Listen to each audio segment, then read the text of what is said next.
শেখ হাসিনার একটা ফাঁসির রায় হয়েছে, সেদিকে আমরা প্রক্রিয়াগত না গিয়ে উল্টো আওয়ামী লীগের অফিসগুলোকে খুলে দিচ্ছি। এটা হলো বাংলাদেশের জনগণকে বৃত্তাঙ্গুলি দেখানো। আমি ভাই এনসিপি বুঝি না, জামাত বুঝি না, বিএনপি বুঝি না। বাংলাদেশে আওয়ামী লীগের বিচার হইতে হবে, এটাতে আমরা সবাই বাংলাদেশে ঐক্যবদ্ধ হতে হবে ইনশাআল্লাহ।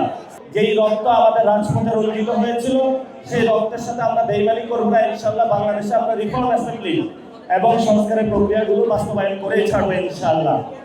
আরেকটি বিষয় হলো, আমরা যখন রাজপথে নেমেছিলাম, আমাদের মা, বোন, ভাই সবার উপরে শেখ হাসিনা গুলি নিক্ষেপ করেছিল, আমাদেরকে আহত করেছিল।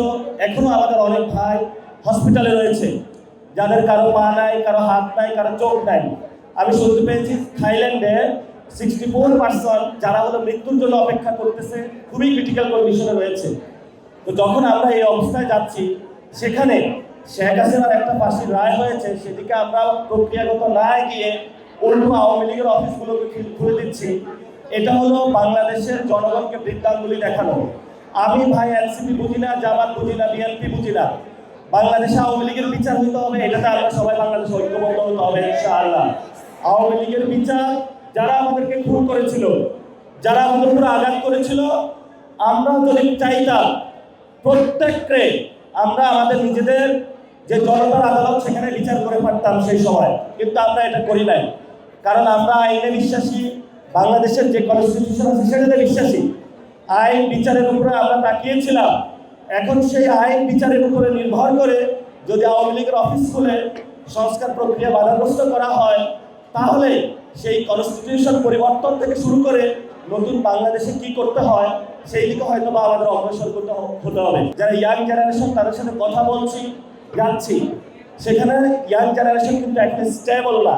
তারা বাংলাদেশের পরিবর্তনের জায়গাটা দেখতে চাচ্ছে এবং তারা আশা করছে বাংলাদেশে একটা পরিবর্তন হবে।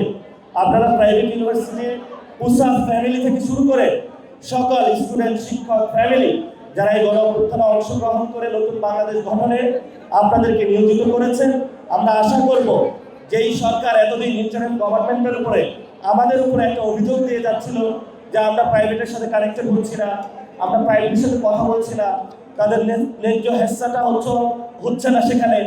তো এখন যে মিনিস্ট্রিয়াল বডি হলো, সেখানে কয়জন প্রাইভেট ইউনিভার্সিটির এসেছে, যে জায়গাগুলো হচ্ছে গভর্নমেন্টের, সেখানে কতটুকু প্রাইভেট ইউনিভার্সিটির অংশগ্রহণ হচ্ছে, বা প্রাইভেট ইউনিভার্সিটি নিয়ে যিনি ববি হাজ্জাজ থেকে শুরু করে এহসানুল্লাহ মিলন সাহেবরা আছেন, তারা কতটুকু উদ্যোগ নিচ্ছেন, সেগুলো তারা ক্লিয়ার করুন মানুষকে।